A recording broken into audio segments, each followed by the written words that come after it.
Peyğəmbər deyir ki, mənim risalətimin, zəhmətimin haqqı nədir?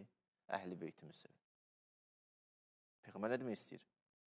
Peyğəmbər demək istəyir ki, bu əhl-i beyt olan məhəbbət risalətin davam və bəqa rəmzidir. Əhl-i beyt olmasa, risalət sual altına gələcək. Peyğəmbər söz deyir axı, bu qədər ki, zəhmət çəkmişəm, nə istəyirəm sizdən? Bir şey. Dayandı bir dənə nöqtədə ya.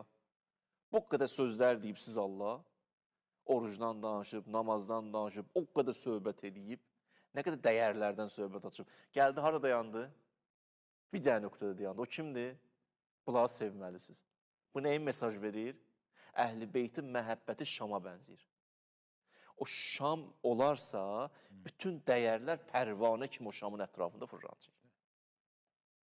Sovet dönəmində namaz getdi, o getdi, bu getdi, Hüseyn Əhl-i Beyt məhəbbəti qaldı, hər şey qayıtdı. Bir yerdə ki, Hüseyn Əhl-i Beyt məhəbbəti var. Orada dəyərlər nə olacaq? Pərvanə kimi fırlanacaq. Bir evdə ki, Əhl-i Beyt məhəbbəti var. Allah bu xalqa böyük neymət verir, vallahi, həqiqət.